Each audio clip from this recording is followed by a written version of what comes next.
Halo, Assalamualaikum warahmatullahi wabarakatuh. Apa kabar anak-anak hebat seluruh Indonesia? Nah, bisa bertemu kembali ya dengan Bu Ida, Guru Bahasa Indonesia. Dan kita kembali lagi di channel video pembelajaran Bahasa Indonesia. Pertemuan lalu kita sudah belajar mengenai teks pidato persuasif. Nah, setelah ini kita akan belajar apa ya anak-anak ya? Sebelum kita mulai ke materi kita yang berikutnya, marilah kita buka pelajaran kita kali ini dengan berdoa menurut agama dan kepercayaan masing-masing. Berdoa, silakan. Berdoa selesai. Dengan doa kita yang barusan kita panjatkan, semoga pelajaran kita kali ini diberikan kelancaran dan kita semuanya selalu dalam keadaan sehat walafiat. Amin amin ya robbal alamin.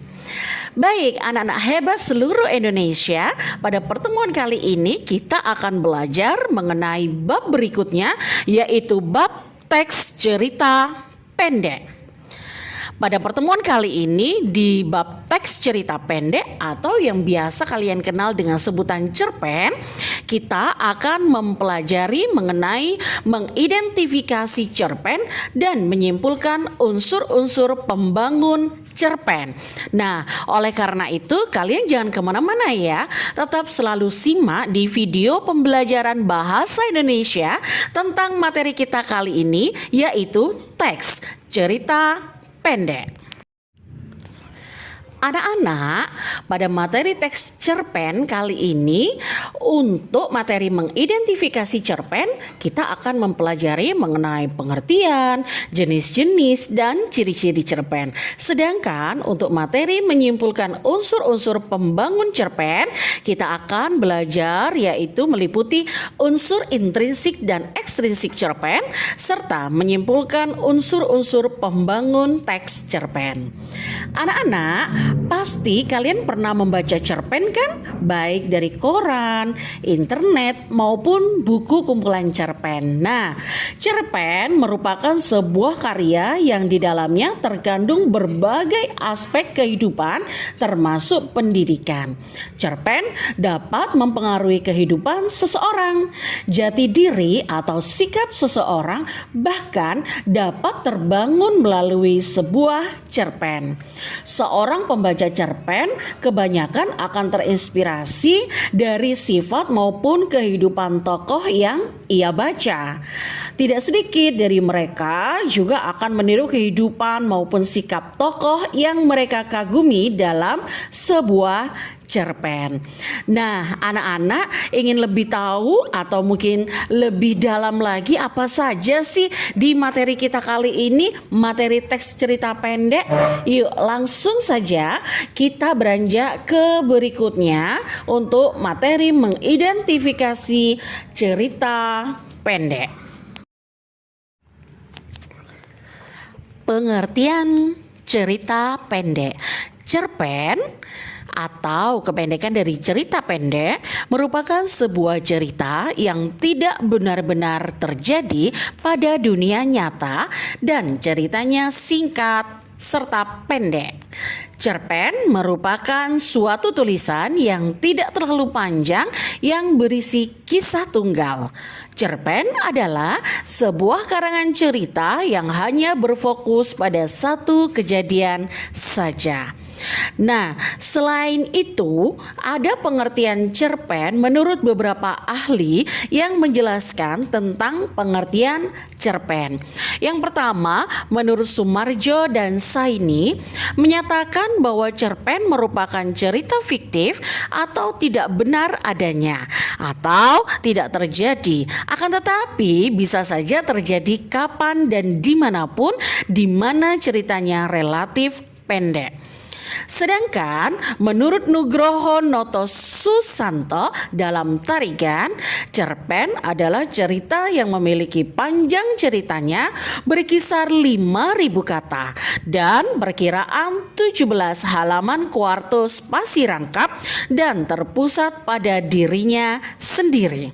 Sedangkan menurut pengertian Aoh KH, cerpen yaitu merupakan salah satu karangan fiksi fiksi atau rekaan yang biasanya disebut dengan kisahan prosa pendek. Menurut J.S. Badudu, cerpen merupakan cerita yang menjurus serta terfokus pada satu peristiwa. Nah, anak-anak, sedangkan menurut pengertian cerpen dari para ahli yang terakhir ini adalah menurut H.B. Yasin, Sang Paus Sastra Indonesia. Beliau mengatakan bahwa cerpen merupakan sebuah cerita singkat yang harus mempunyai bagian terpenting, yaitu perkenalan, pertikaian, dan penyelesaian. Anak-anak, sedangkan jenis-jenis cerpen itu dibagi menjadi dua, yaitu yang pertama berdasarkan jumlah kata dan yang kedua berdasarkan tema dan isi. Jenis cerpen berdasarkan jumlah kata itu macamnya ada 3 atau dibagi menjadi 3. Yang pertama yaitu cerpen mini short atau flash, cerpen dengan jumlah kata antara 750 sampai 1000 kata. Anak-anak, cerita pendek ini sering disebut sebagai cerita mini atau cermin. Cerpen jenis ini biasanya ditulis singkat, tidak menggunakan penjelasan atau uraian terperinci dan panjang lebar. Contohnya nih ya, contoh dari cerita pendek mini itu misalnya seperti cerita pendek Rendra karya Putu Wijaya dan lain sebagainya ya. Sedangkan jenis cerpen berdasarkan jumlah kata yang kedua yaitu cerpen yang ideal atau sedang. Cerpen dengan jumlah kata antara 3.000 sampai 4.000 kata. Nah, seperti namanya anak-anak, cerpen ini adalah deskripsi cerpen yang ideal baik dari segi jumlah kata maupun bahasa dan kontennya. Cerpen yang ideal memiliki bahasa yang mudah dipahami dan karena itu dibandingkan apakah cerpen ini dapat dibaca dalam satu sesi atau kurang dari 1 jam. Nah, dan kontennya tidak mudah dilupakan oleh pembaca. Contohnya nih anak-anak dari sebuah cerita pendek yang ideal adalah apa sih? Ada, yaitu contohnya cerita pendek My Last Love yang merupakan karya dari Agnes Davonar. Sedangkan jenis yang ketiga yaitu cerpen panjang, cerpen yang jumlah katanya mencapai angka 10.000 kata. Dalam beberapa definisi, cerita pendek dibatasi hingga 10.000 kata atau sekitar 8 hingga 10 halaman. Tetapi nyatanya novel jenis ini ditulis melebihi 10.000 kata. Novel ini sangat populer di Eropa antara akhir abad 19 dan 20.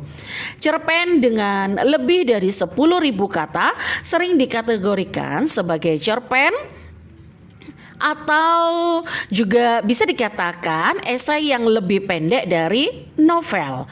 Cerita pendek yang terkenal adalah cerita panjang Orang Tua dan Laut. Nah, itulah merupakan jenis cerpen berdasarkan jumlah katanya. Sedangkan kalau jenis cerpen berdasarkan tema dan isi itu macamnya ada 3, yaitu yang pertama cerpen anak, yang kedua cerpen remaja, yang ketiga cerpen keluarga. Kita bahas satu persatu ya anak-anak ya.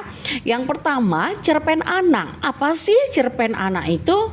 Cerpen anak adalah cerita pendek yang dibuat untuk bacaan anak, terutama anak usia sekolah dasar. Cerpen anak banyak dimuat pada majalah dan tabloid anak. Lalu apa ya ciri-ciri cerpen anak? Antara lain kata-kata mudah dipahami, lalu kalimat yang digunakan pendek-pendek dan sangat sederhana. Lalu cerita yang diangkat adalah peristiwa sehari-hari yang dialami anak. Dan panjang cerpen sekitar 2 sampai 3 halaman kuarto dengan spasi ganda. Sedangkan jenis cerpen berdasarkan tema dan isi yang kedua yaitu cerpen remaja. Cerpen remaja itu ditulis pengarang untuk dibaca para remaja. Cerpen remaja banyak muncul di media massa seperti surat kabar dan majalah yang menyediakan beberapa halaman cerpen remaja. Ciri-ciri cerpen remaja itu yang pertama, kalimat dalam cerpen remaja lebih panjang daripada kalimat cerpen anak. Sedangkan yang kedua, cerita yang diangkat umumnya berkisah tentang kehidupan remaja. Yang ketiga, kisah kehidupan yang diceritakan misalnya konflik dengan orang tua, cinta terhadap teman seusia, dan persahabatan. Jenis yang ketiga yaitu cerpen keluarga. Cerpen keluarga umumnya muncul pada majalah atau tabloid keluarga. Salah satu cirinya yaitu sering mengisahkan tentang masalah keluarga. Nah, anak-anak, itulah tadi jenis-jenis cerpen yang sudah kita pelajari bersama. Selanjutnya kita belajar tentang ciri-ciri cerpen. Apa saja sih ciri-ciri cerpen itu? Yang pertama yaitu cerita bersifat fiktif dan naratif. Maksudnya bagaimana ya? Nah, artinya cerita pendek merupakan karangan yang bercerita mengenai tokoh rekaan pengarang. Lalu yang kedua cirinya yaitu ceritanya singkat, padu, dan intensif. Artinya, cerpen tidak banyak bermain dengan kata-kata yang tidak penting, sehingga membuat cerita itu menjadi panjang dan bertele-tele. Ciri yang ketiga yaitu terdapat adegan, tokoh, dan gerak. Artinya, dalam cerita terdapat unsur yang menggambarkan dan menghidupkan suasana didukung dengan satu adegan utama dengan satu tokoh utama yang dilengkapi dengan gerak laku. Ciri yang keempat yaitu mengandung detail-detail dan insiden-insiden. Artinya, detail dan insiden menguasai jalan cerita yang dipilih dengan sengaja oleh pengarang dan bisa menimbulkan pertanyaan-pertanyaan dalam pikiran pembaca. Sedangkan untuk ciri yang terakhir yaitu jumlah kata yang terbatas. Artinya anak-anak, jumlah kata dalam cerita pendek biasanya di bawah 10.000 kata atau kira-kira 33 halaman kuarto spasi rangkap. Menyimpulkan unsur-unsur pembangun teks cerita pendek. Anak-anak, dalam sebuah cerpen terdapat unsur-unsur pembangun cerita. Unsur pembangun cerita terdiri atas unsur intrinsik dan ekstrinsik yang wajib kalian ketahui. Unsur-unsur ini sangat penting dalam perbuatan atau sebuah cerita dalam cerita pendek. Anak-anak, unsur intrinsik itu meliputi apa saja sih? Unsur intrinsik meliputi tema, plot atau alur, penokohan, tokoh, latar, sudut pandang, dan amanat. Sedangkan untuk unsur pembangun cerita ekstrinsik meliputi latar belakang masyarakat, latar belakang penulis, dan nilai-nilai yang terkandung di dalam cerpen. Anak-anak, bersabar dulu ya, kita bahas satu persatu mengenai unsur intrinsik cerita pendek. Apa saja sih? Yang pertama yaitu tema. Tema merupakan gagasan pokok atau ide pokok sebuah cerita. Pada umumnya tema dapat dibagi menjadi dua anak-anak, yakni tema yang dapat langsung terlihat jelas di dalam cerita atau tersurat tanpa harus menghayati ceritanya, dan tema yang tidak langsung terlihat jelas, yakni pembaca harus bisa menyimpulkan sendiri tema yang terkandung dalam cerita tersebut atau tersirat. Misalkan tema tentang asmara, pendidikan, kesehatan, kepahlawanan, dan lain-lain. Lalu yang kedua yaitu plot atau alur. Plot itu apa sih? Atau alur itu apa sih? Plot adalah rangkaian peristiwa yang direka dan dijalin dengan seksama sehingga menggerakkan jalan cerita melalui perkenalan klimaks dan penyelesaiannya. Sedangkan yang ketiga, penokohan atau perwatakan.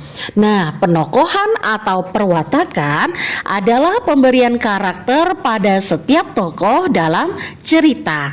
Anak-anak, karakter yang telah ditentukan akan tercermin pada pikiran, tindakan, ucapan, serta pandangan tokoh terhadap peristiwa yang terjadi. Nah, bagaimana sih Bu dengan tokoh itu apa ya? Apakah tokoh dan tokoh itu sama? Oh, beda sekali ya anak-anak ya.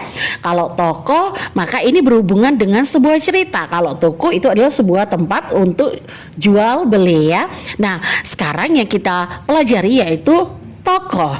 Tokoh merupakan pelaku pada sebuah cerita.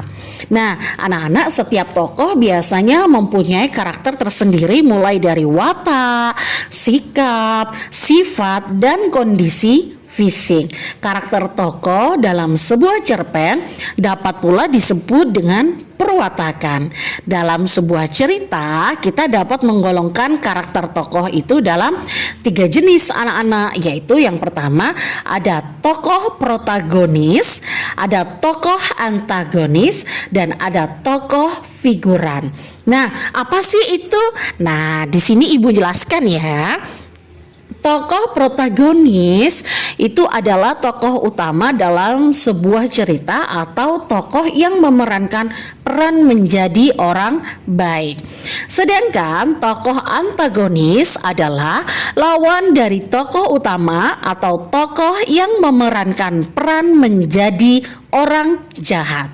Sedangkan tokoh figuran adalah tokoh pendukung untuk cerita atau tokoh yang mendampingi tokoh protagonis. Bagaimana? Apakah kalian sudah paham? Oh, nanti lagi ya kita akan bahas lagi masih tentang unsur intrinsik cerita pendek. Terus yang berikutnya yaitu unsur intrinsiknya tentang latar. Latar atau nama lainnya adalah setting, meliputi tempat, waktu, dan budaya yang digunakan dalam suatu cerita. Latar dalam suatu cerita bisa bersifat faktual atau bisa pula imajinatif ya. Lalu yang berikutnya yaitu sudut pandang.